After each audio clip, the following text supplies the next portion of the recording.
misterio de la oración. El misterio de la oración. Si nosotros pudiésemos en este momento escoger cuál es el ejercicio espiritual más importante, más profundo, más misterioso, más mal comprendido y el más poderoso de la vida de un hijo y de una hija de Dios, podríamos de una forma inequívoca e indubitable contestar: la oración. No existe nada más común entre los seres humanos, ni tampoco una actividad humana universal y sin embargo más misteriosa al mismo tiempo y más mal comprendida que la oración. Quiero decirles que en esta serie nos vamos a sumergir profundamente, pero profundamente en la Biblia. Y si tú tal vez no tengas un nivel de madurez muy grande como cristiano y eres cristiano nuevo, te recomiendo que oigas estas conferencias dentro de 3 o 4 años otra vez. Y te van a bendecir y las vas a ir comprendiendo a través de tu vida cristiana. O sea que vamos a compartir un alimento bastante grueso, como dicen los jóvenes, bastante carnoso, bastante profundo, donde va a requerir que vengamos aquí los jueves o cuando tengamos este estudio bien orados. Padre, te pido antes de venir a este estudio que abras mi corazón, que no haya en este momento nada que me perturbe en mis pensamientos, mi lavadora que está descomponiendo, el niño que está allá llorando, el problema con mi acreedor, etcétera, etcétera. Despojémonos de todo peso y de pecado y preocupación y afán y abramos nuestro espíritu a la palabra de Dios, porque cuando la palabra de Dios entra a nuestro espíritu, nos capacita para que cuando salgas de aquí puedas enfrentar con sabiduría la vida. Desde el inicio del registro de la historia, la expresión religiosa de la oración ha sido encontrada en todas las culturas, en todas las civilizaciones y en todas las eras.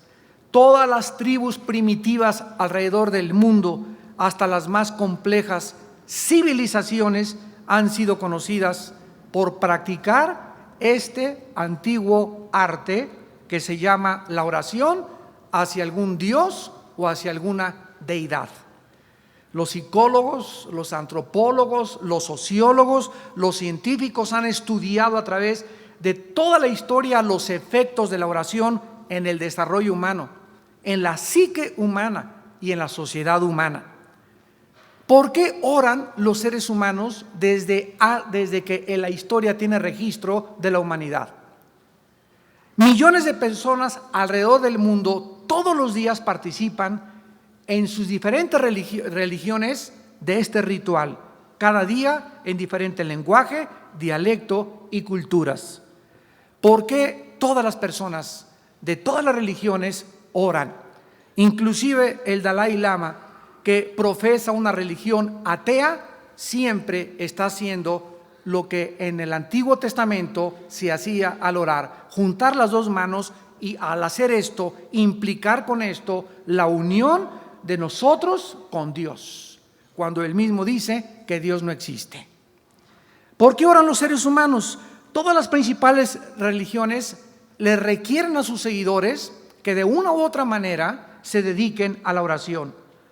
¿Por qué? Porque el espíritu humano, de acuerdo a la Biblia, está impregnado con un deseo natural, inconsciente, de buscar comunicarse con alguien, de ser escuchado por alguien. En otras palabras, decir: hay alguien ahí, hay alguien que me escucha, pero es algo que está dentro de los seres humanos. ¿Nunca has visto a Chita que haga: hay alguien ahí?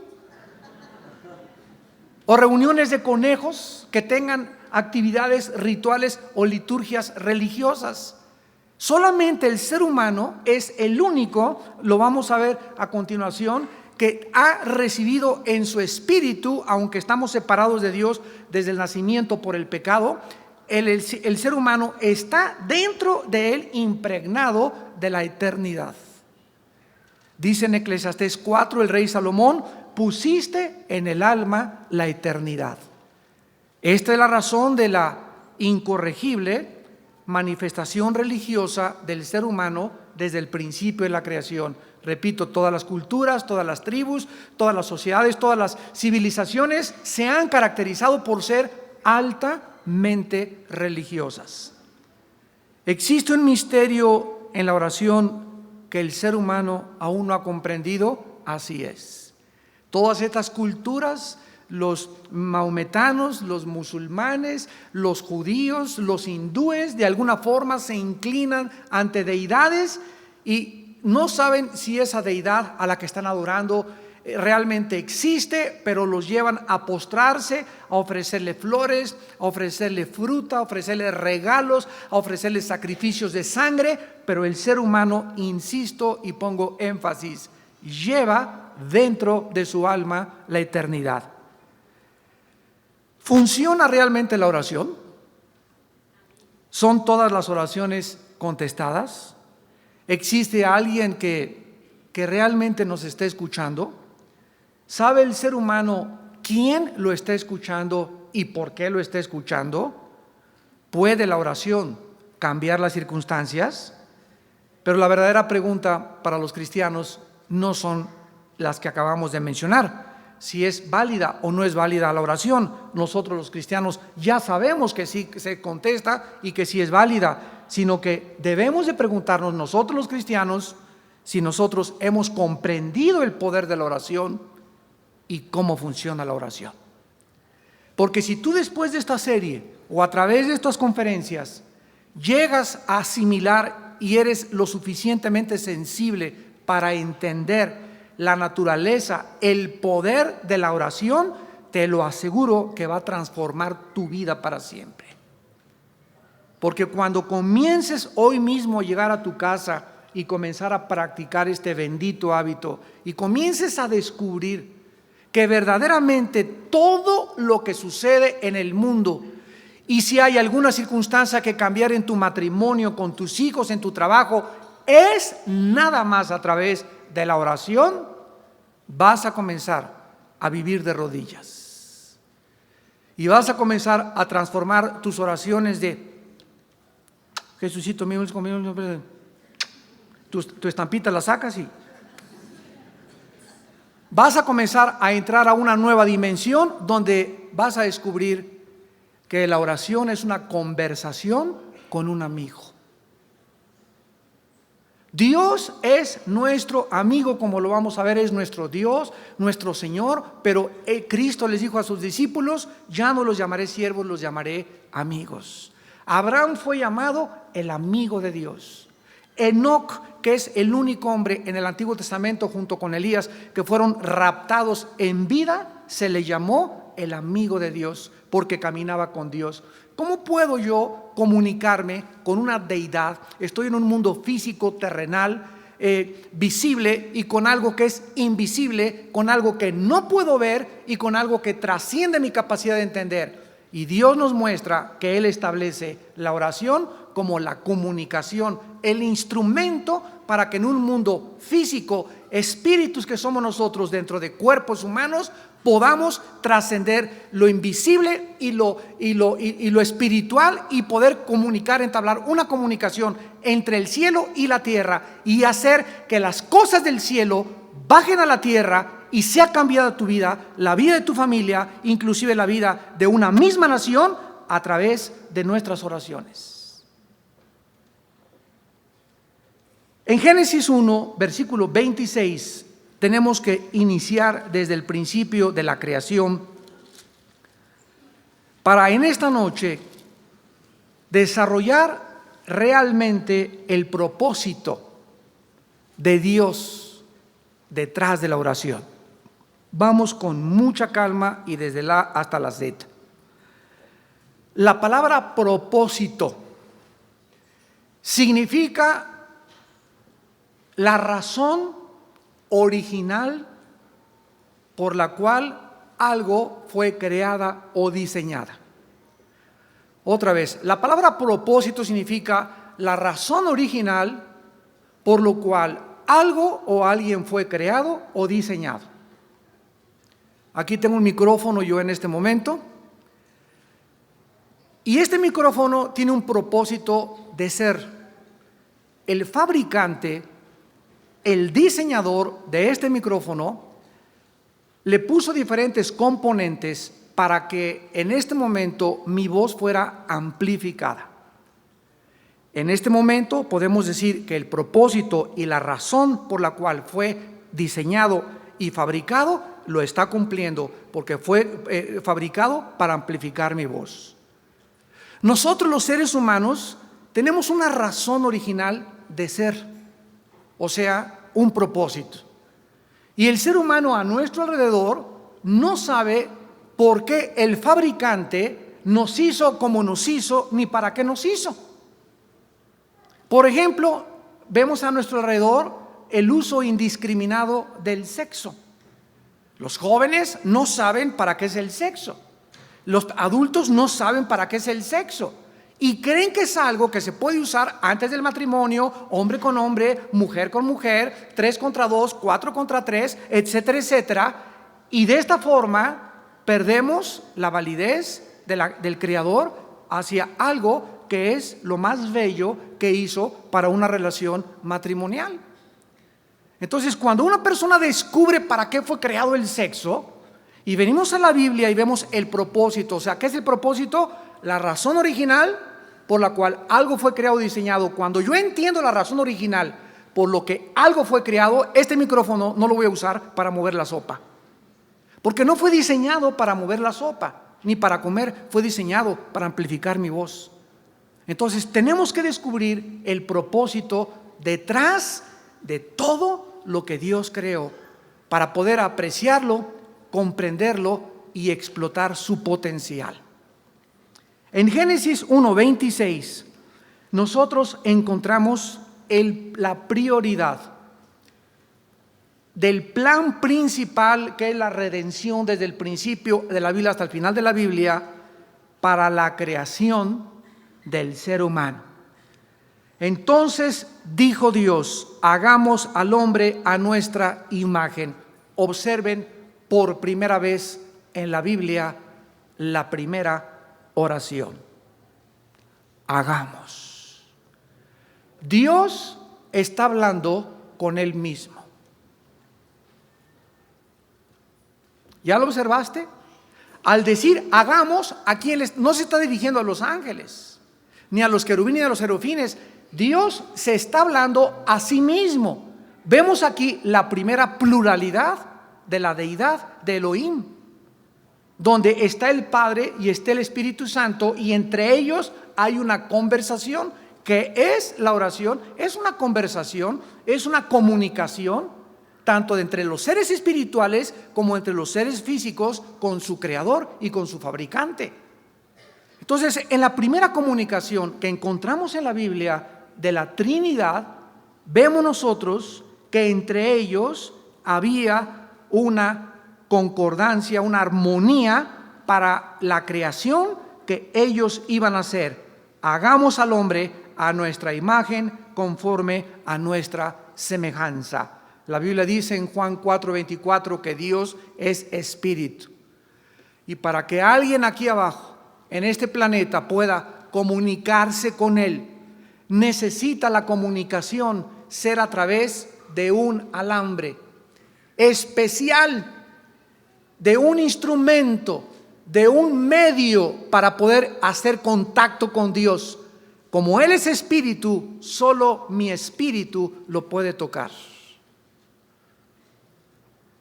Vamos a ver en la próxima clase cómo Adán y Eva caminaban y hacían contacto con la deidad, con Elohim, a través del espíritu. Algo pasó, lo vamos a ver después, que el espíritu humano se separó de Dios y quedamos aislados del mundo invisible y del mundo espiritual. Se rompió la comunicación con Dios hasta que Dios comenzó a tratar mediante Abraham, formar un pueblo para volver otra vez y restablecer la comunicación con el pueblo que Dios siempre ha anhelado tener para Él. Dice Génesis 1:26 que Dios nos hace a su imagen y semejanza. ¿Qué significa esto? ¿Significa que Dios tiene cuerpo? No. Nosotros somos espíritus dentro de cuerpos humanos. Dios es un espíritu y no tiene cuerpo humano. Por eso Dios no puede bajar en su esencia aquí a la tierra, y para que Dios bajara aquí a la tierra, hubo la necesidad de que Él se metiera en un cuerpo humano para funcionar bajo las leyes del planeta Tierra. Dios ha creado leyes y Él mismo se somete a las leyes, porque la misma palabra de Dios, escúchame con mucho cuidado, está arriba de Dios mismo, como lo vamos a ver a continuación. Todo lo que Dios ha hecho, Dios lo respeta. Dios ha hecho leyes morales, leyes físicas, y Dios respeta sus leyes, y Dios puede en cualquier momento, ¿verdad?, establecer los principios que necesitamos para someternos a su deidad, bajo la restricción de que nosotros tengamos de la obediencia a sus leyes. La imagen y la semejanza de Dios significa atributos morales y espirituales. Vuelvo a repetir, atributos morales y espirituales. ¿Qué significa esto? Que Dios nos ha creado con la capacidad de comunicarnos con Él, porque Él es espíritu. Ningún animal tiene esta capacidad. Una vez le pregunté a un maestro de una universidad, usted sabe, o alguien le podría, pregúntale al Dalai Lama a ver si sabe, ¿cuál es la diferencia entre los hombres y los animales? Unos me dijeron la cola, la crin como los caballos. Pues que el ser humano es el único que camina en dos piernas. Y les digo, ningún libro, ninguna religión te contesta esta pregunta más que la Biblia. Porque el fabricante es el único que sabe la diferencia entre nosotros y los animales.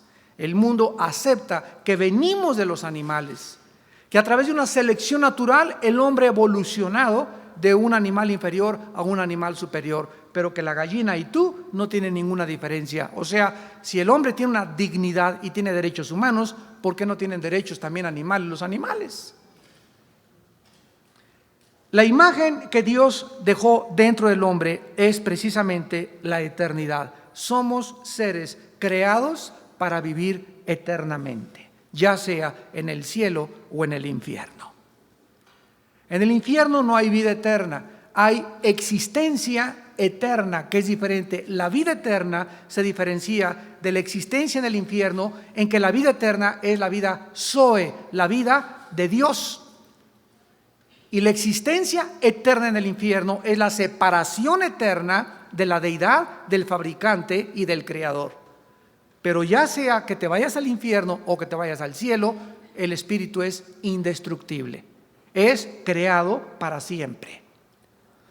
Ahora noten ustedes lo que nos atañe en esta noche, que inmediatamente que Dios decide en comunión, en su plan con el Hijo y con el Espíritu Santo, hacer una criatura que tuviera la imagen, la marca impregnada de la eternidad y un espíritu, entonces Dios le da por primera vez a esta criatura llamada el ser humano, que el ser humano gobierne este planeta.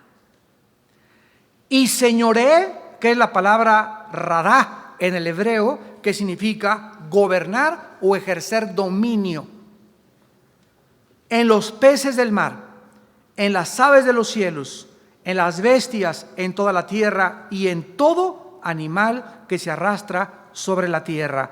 Estas palabras son tan importantes para comprender el principio de la oración, porque estas palabras nos definen la relación de Dios en su intento y en su deseo con el ser humano en este planeta.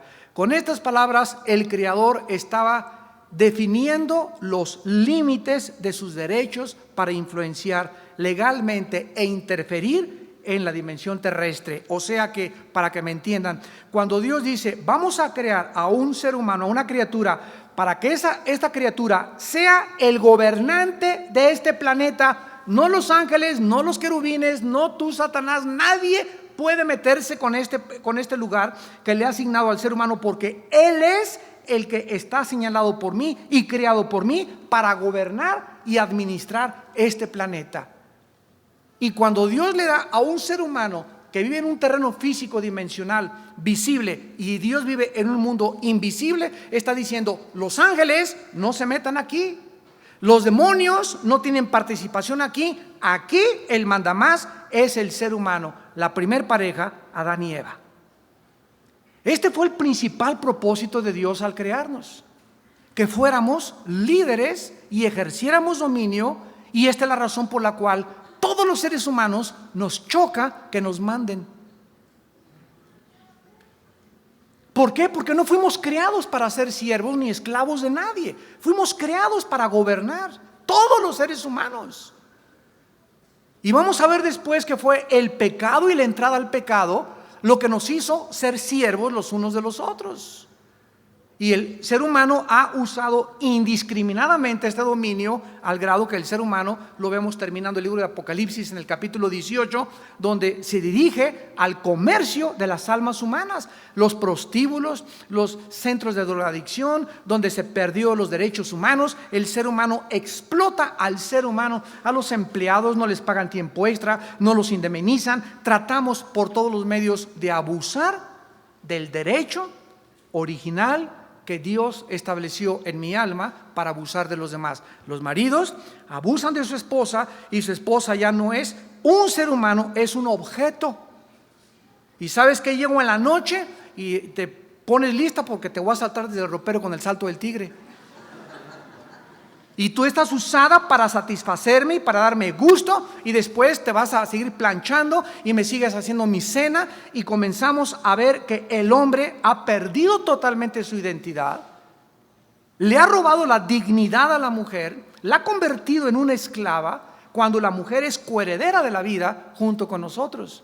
Esta es la razón por la cual Dios está levantando en estos tiempos últimos a la mujer en un nivel que jamás la mujer se imaginó que Dios te va a levantar. Y le está devolviendo su identidad y le está devolviendo su dignidad. ¿Por qué? Porque el hombre, el macho, el varón, ha abusado de este derecho original de gobernar. El pecado nos ha convertido no en gobernantes, sino en dictadores. Ahora, muy bien, veamos nosotros por qué es importante entonces estas palabras de Génesis 1:26. Número 1. El propósito de Dios es más importante que nuestros planes personales. Que esto durante toda tu vida lo recuerdes.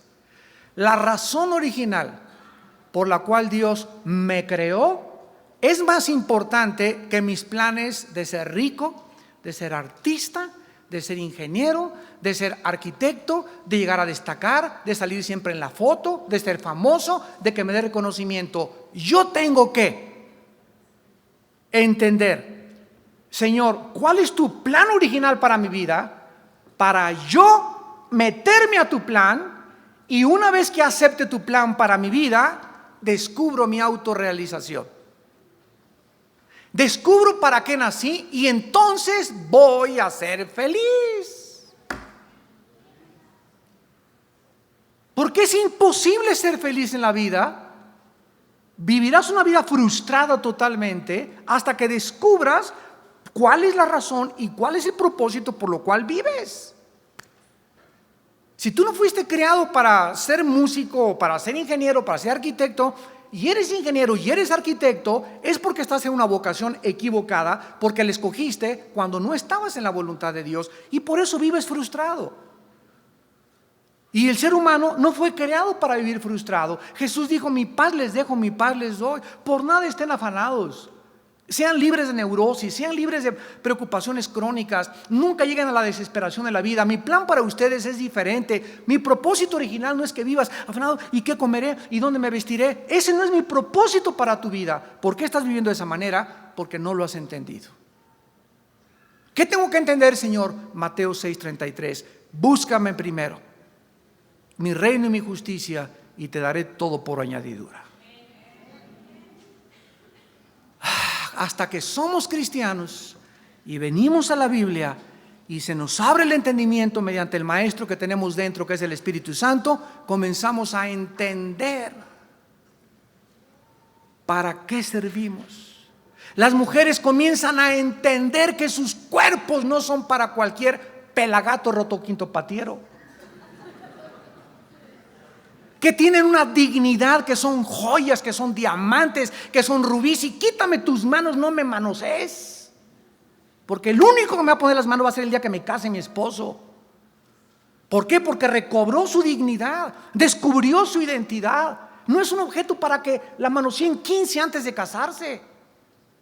Y la mujer comienza a levantarse y no me importa que esté casada con alguien que me diga que no sirve para nada y que su mamá es mejor que yo. No importa lo que mi esposo me diga, una mujer que ha recobrado su identidad lo dice. Yo sé que soy hija de Dios y que soy superior, y aunque este tumor me esté atormentando, nadie me va a hacérmelo creer, ni lo voy a recibir. Lo rechazo en el nombre de Jesús, porque soy hija del Altísimo y soy más que vencedora.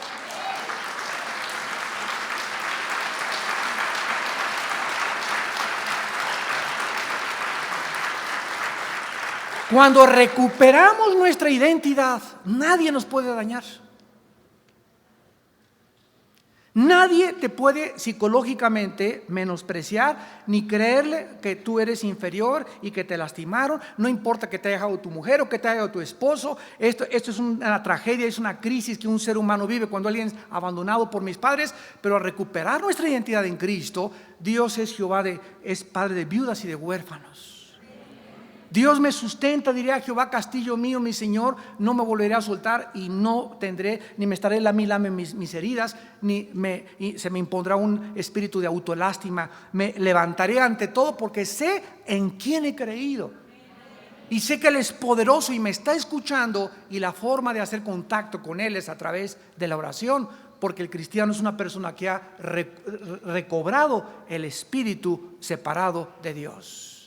Dios ha vuelto a entrar, a ser morada dentro de tu cuerpo y de mi cuerpo. Entonces el principal propósito de Dios es más importante que nuestros planes. En segundo lugar, Dios ha establecido su palabra sobre Él mismo.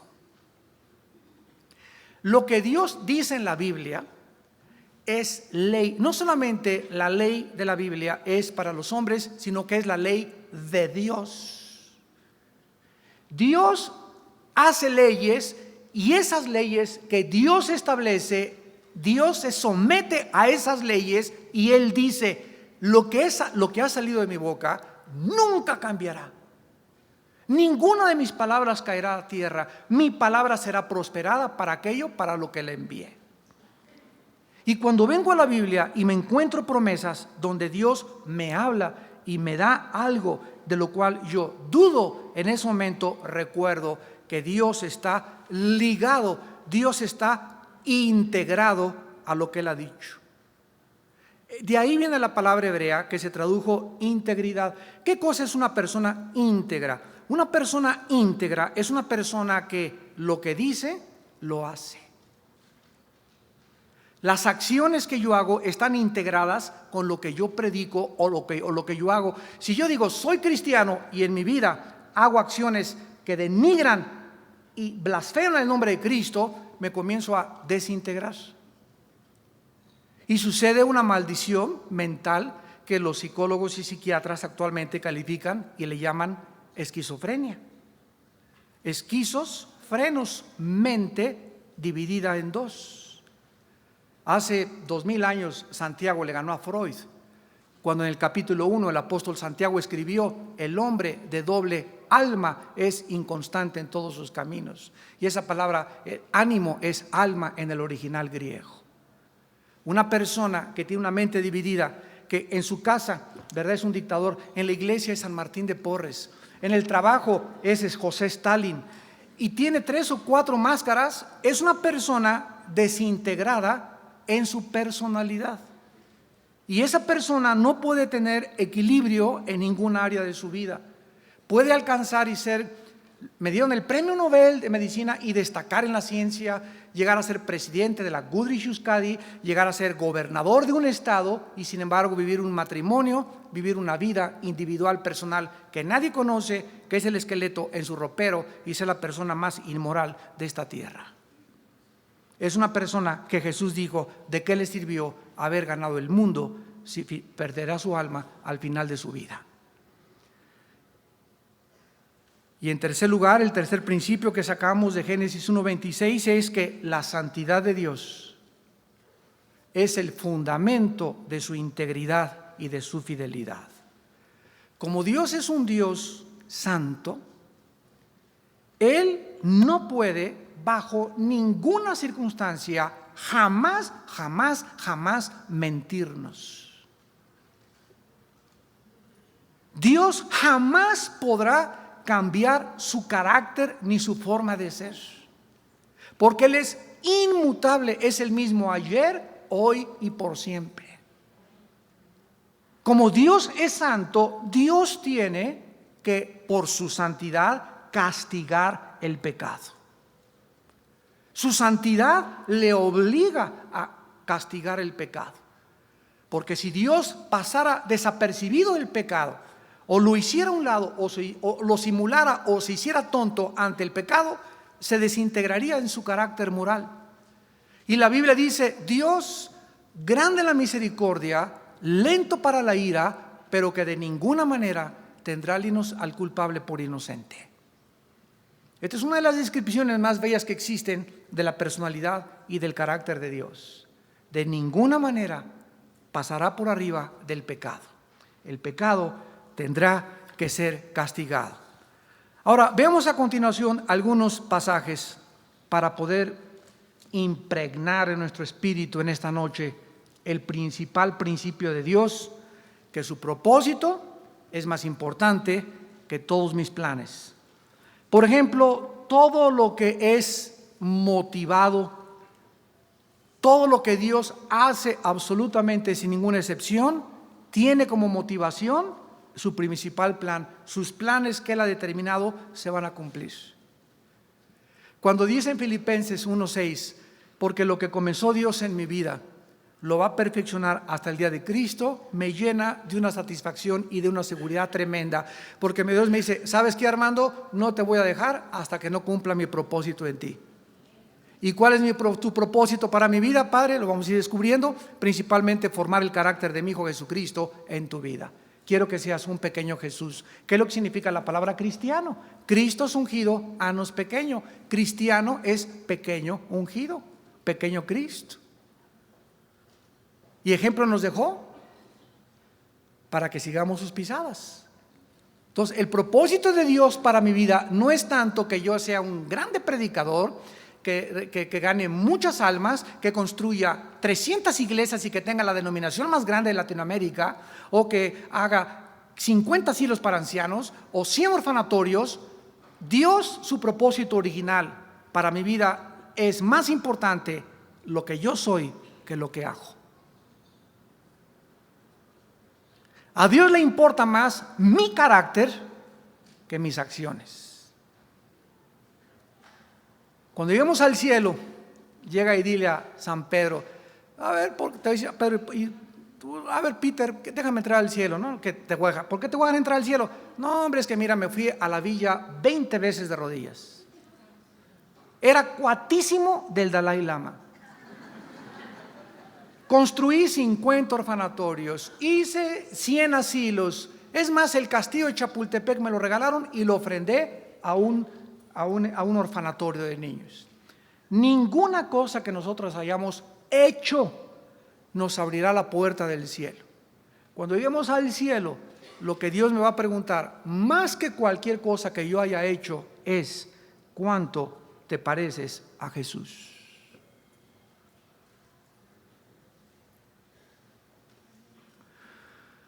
¿Cuánto del carácter de mi Hijo pudiste absorber, asimilar en tu vida? ¿Cuánta mansedumbre, cuánta humildad, cuánta pureza, cuánta santidad?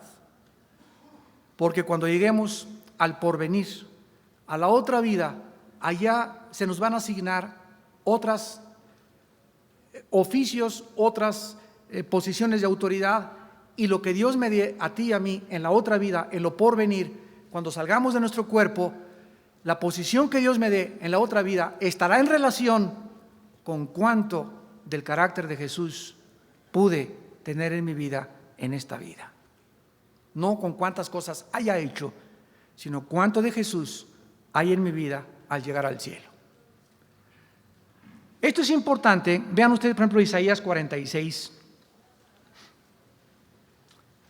Isaías 46, versículos del 10 al 11. Y vamos a ver en estas escrituras que todo lo que Dios hace, repito, es motivado por su propósito original, el cual nunca ha cambiado ni cambiará. Isaías 46, versículo 10 al 11, dice que anuncio lo porvenir desde el principio y desde la antigüedad, lo que aún no era hecho. Que digo, escucha, mi consejo. Esta palabra consejo, etzá en el hebreo, significa propósito. Mi propósito o mi consejo, o en otras palabras, lo que yo he determinado desde el principio, haré todo lo que quiero. Que llamo desde el oriente al ave y de tierra lejana al varón de mi consejo, yo hablé y lo haré venir. Lo he pensado y también lo haré. ¿Qué es y cuál fue el consejo de Dios para el ser humano desde el principio de la creación? Que nosotros pudiésemos en esta tarde comprender la razón y el propósito por el cual nos creó. ¿Para qué nos creó? Nos creó para gobernar. Nos creó para liderear. Nos creó para dirigir. ¿Por qué? Porque nos estamos entrenando en este mundo para gobernar el mundo venidero. Jesús dice que nosotros somos coherederos de Él en la otra vida. ¿Qué significa? Si ustedes ven Daniel 7:27, dice, y que el reino y el dominio debajo de los reinos se ha entregado al pueblo de los santos, cuyo dominio no tiene fin. Estamos siendo entrenados en esta vida para gobernar el universo, junto con Jesucristo, el Hijo de Dios. Los mismos ángeles no tienen esta asignatura, ni jamás se les concedió esta prerrogativa. Ninguna criatura que Dios ha creado en el universo, de acuerdo a la Biblia, está siendo preparada para gobernar. Por eso dice Pablo, ¿verdad? Yo sé en quién he creído y sé que me está esperando la corona de gloria, y no solamente a mí, sino a todos los que aman su venida. Dice en 1 Corintios 6, del 2 al 4, ¿que no sabéis que hemos de juzgar a los ángeles? ¿Que no sabéis que vamos a ser gobernantes en la otra vida y que por eso se desprecia todas las cosas que este mundo nos ofrece? El diablo le dijo a Cristo, te ofrezco Hollywood, te ofrezco 50 mujeres, te ofrezco las glorias, dinero, poder y todo. Y Jesús le dijo, a tu Señor no vas a tentar, porque solamente a Dios lo puedes amar y respetar, y a Él solo lo puedes adorar.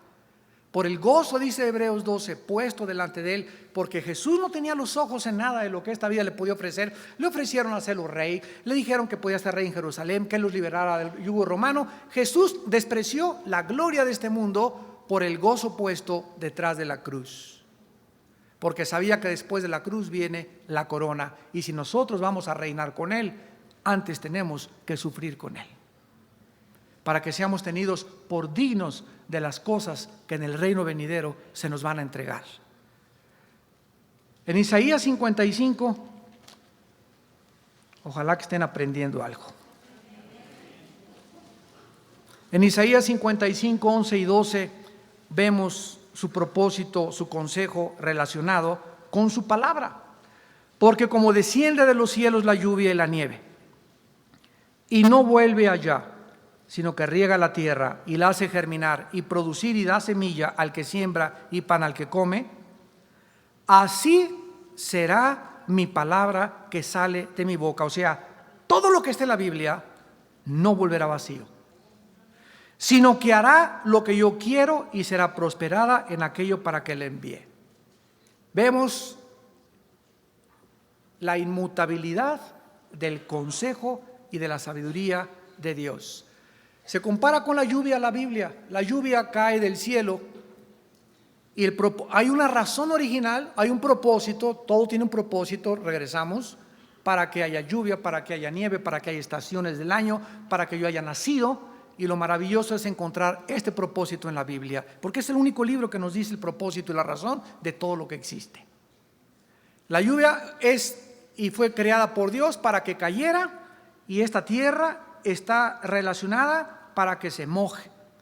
Y en cuanto se moje, la tierra necesita la planta y la flor o los árboles, el contacto de la tierra, la humedad, el oxígeno, nitrógeno, carbono, los gases y los elementos químicos de la tierra junto con los del agua para poder crecer y dar una flor y producir lo que Dios ha querido producir. Y así es la palabra de Dios. La palabra de Dios, cuando yo vengo diario a la Biblia, ustedes que le están escuchando ahorita, o vas en el carro y estás escuchando cassettes en el tráfico, dichosos los cristianos que están escuchando la palabra de Dios, no vuelva así. A lo que entra a tus oídos, entra, y sin que te des cuenta, te está regando la semilla. Aquí adentro hay una semilla, que es la palabra que fue sembrada y la que nos hizo renacer. Y está siendo regada. Ahorita, ¿qué estoy haciendo yo? Estoy regando la semilla de sus corazones, pero con un chubasco tremendo. No nada más así con agua bendita, ¿verdad? Sino verdaderamente con un chubasco en la palabra de Dios. ¿Y qué dice? Que esta palabra que está entrando a tu vida, dice la Biblia, que Dios tiene un propósito, dice, hará lo que yo quiero dentro de ti. ¿Y cuál es la condición? Que la recibas. Que no te entre por acá y te salga por allá. Porque dice, porque será prosperada en aquello para que le envíe. Esta palabra dentro de mí, si en esta noche y cuando oigo la palabra y soy expuesto a la palabra, no importa el predicador que sea, abro mi corazón y la palabra entra a mi vida, dentro de mi vida comienza a fortalecer mi espíritu, a sanar mi mente, a darme un concepto y una percepción y un discernimiento más amplio de la vida, del universo.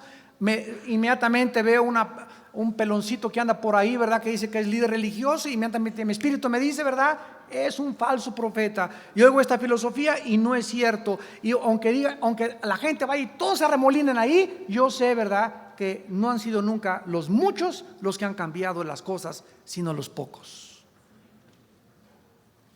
Nunca la mayoría ha demostrado en la historia estar en lo correcto. Y si el mundo entero, como dice Cristo, ancha y espaciosa es la puerta que conduce a la perdición, y la mayoría van por ella. Y la tendencia del ser humano es que si son muchos, me voy con el rebaño, me voy con la manada. Y Dios nos mandó a quedarnos solos. Y tú tienes que comenzar a considerar pagar este precio. Vean también en Proverbios 19, versículo 21, Proverbios 19, 21, la misma verdad. Muchos pensamientos hay en el corazón del hombre, mas el consejo de Jehová permanecerá. Mas el propósito, etzá, otra vez en el hebreo, la palabra etzá, el consejo, el propósito de Dios permanecerá. ¿En qué nos ayuda esto? Yo puedo tener muchos planes. Padre, pues yo me quisiera ir a Veracruz, me quisiera casar con Juanita, la del 8, y quisiera hacer esto, etcétera, etcétera. Esos son mis pensamientos, y no es malo, ¿verdad?, tener pensamientos. Pero en ese momento, como ya recobré mi identidad, volteo hacia atrás y le digo, Padre, esos son mis planes. Sin embargo, no voy a hacer esto. Mira, Señor, quiero hacer esto y esto y esto, fírmale. Porque hay muchos cristianos que así le hacen. Estos son mis planes, etcétera, etcétera, Señor, fírmale, ¿verdad? ¿Estás de acuerdo? Amén, gloria a Dios. Y tomo acción. Ahí es cuando nos salimos y nos apartamos de Dios. Padre, aquí este plan, me están ofreciendo este trabajo, bla, bla, bla. Ahora, Señor, tú tienes un propósito original para mi vida que has prometido que lo vas a cumplir. Padre, estos planes que yo tengo, ¿los apruebas? O vengo y te digo, como debe ser un cristiano, incondicionalmente, no se haga mi voluntad, mas tu voluntad. Si tú tienes algo que no te gusta de esta chava con la que ando, o de este muchacho con el que ando, o de este proyecto para irme a Estados Unidos, si hay algo en tus planes que no está de acuerdo a mis planes y me rindo incondicionalmente y no me voy a enojar. Si tú me los cambias, Dios dirige tu vida.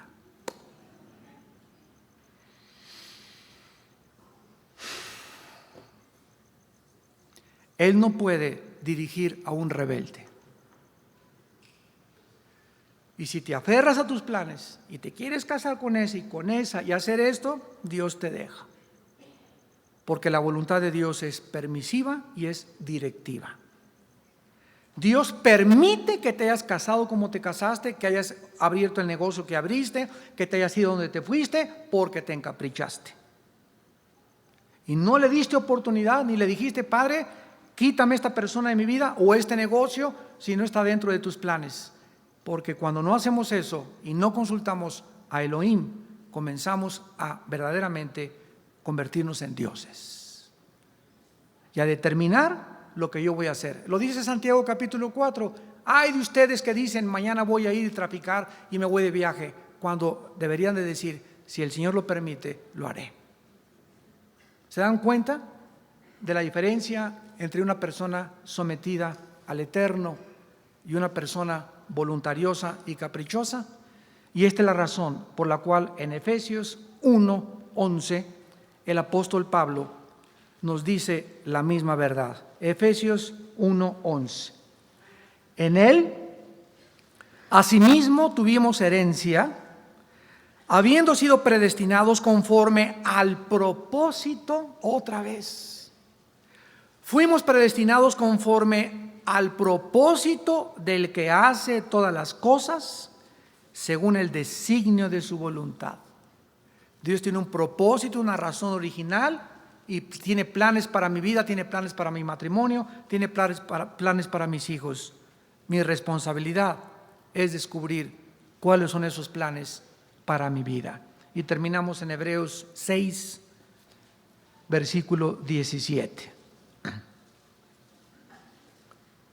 Hebreos 6:17. Por lo cual, queriendo Dios mostrar más abundantemente a los herederos de la promesa la inmutabilidad de su propósito o de su consejo. O sea, ¿cuál es el consejo?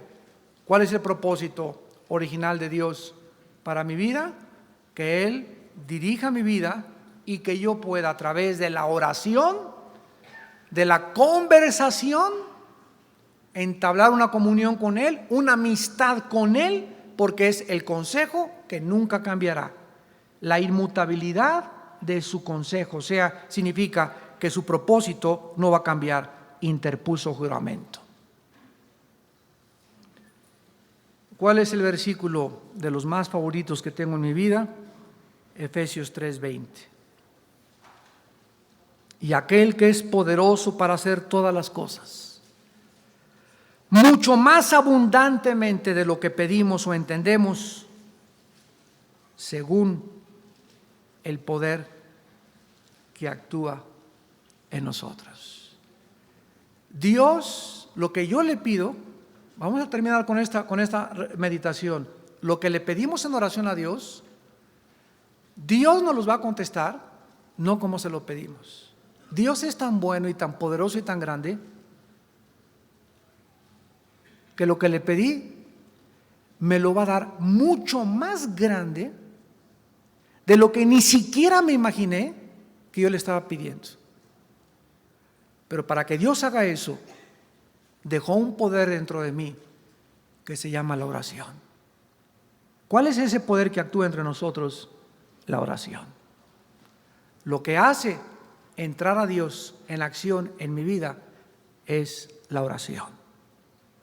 Oremos. Padre, te damos gracias por revelarnos el misterio de tu voluntad, por hacernos conocer tu consejo desde el inicio de la creación del mundo, por mostrarnos que tú eres Dios, que no cambias y que lo que has determinado se cumplirá en nuestra vida.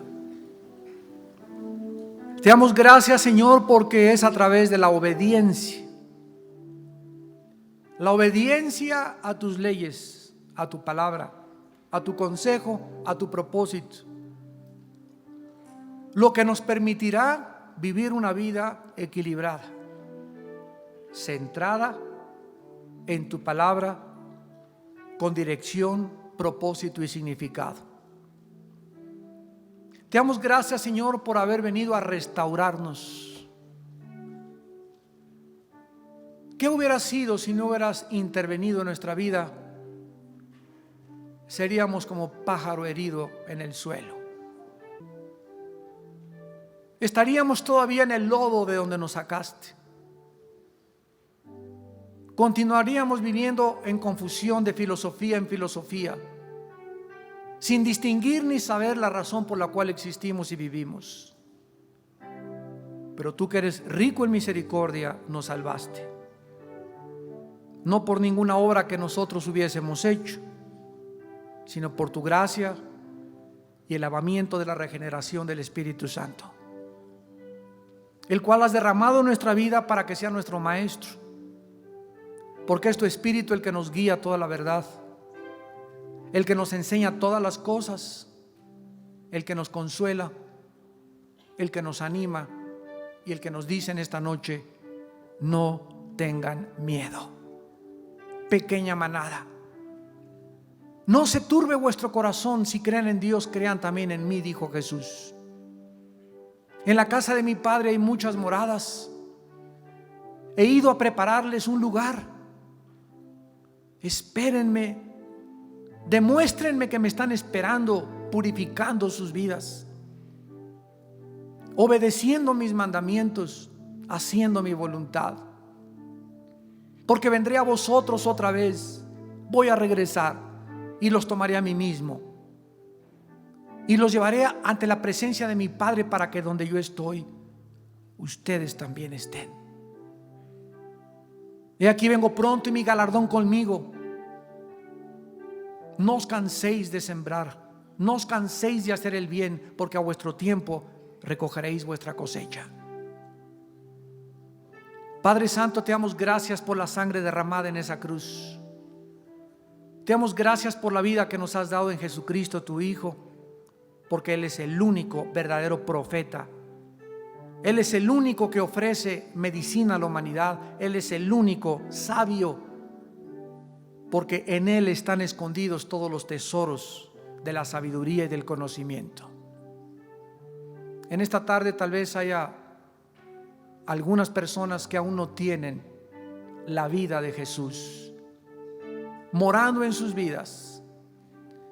Tal vez tú en esta tarde aún no hayas encontrado el propósito ni la razón de tu vida.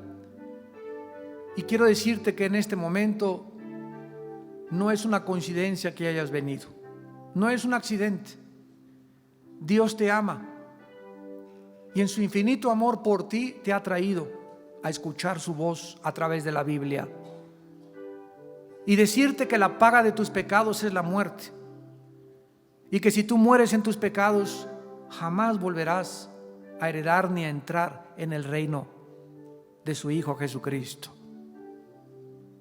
Y por el amor que te tiene, la Biblia dice que murió por ti en la cruz, que dio su sangre por nuestros pecados, y que si tú en esta tarde le aceptas, ustedes también por la televisión que nos están viendo, donde quiera que te encuentres, si tú le abres tu corazón a Jesús en esta noche, Él te va a perdonar tus pecados, te va a dar la vida eterna y vas a iniciar una relación con Él a través de la oración, de la conversación con el Eterno y el Altísimo. Una conversación donde vas a descubrir que Él contesta, que alguien te está escuchando, que es real, y que si dio a su Hijo en la cruz, ¿cómo no nos dará todas las cosas si nosotros se las pedimos? Las personas que en esta tarde quieran invitar a Cristo por primera vez a su vida, ahí desde su lugar, digan estas palabras: mi Señor y mi Dios, gracias por mostrarme que puedo platicar contigo a través de la oración, y que es posible por la obra de tu Hijo en la cruz del Calvario. Reconozco que he pecado contra ti y que mi vida te ha ofendido, y te pido que me perdones, no en base a mis justicias ni a ninguna buena obra que yo hubiera hecho. Te pido que me perdones en base a que tu Hijo pagó por mí en esa cruz con su sangre. Y tú me regalas este perdón en este momento. Y yo lo acepto humildemente. Y te pido, Jesús, que entres a mi vida en este instante a gobernarla. Te someto mi vida, Señor, y te quiero seguir todos los días de mi vida. Y quiero estar dentro de tus planes y dentro de tu voluntad. Porque te lo pido y te doy las gracias en el nombre de Jesús. Amén.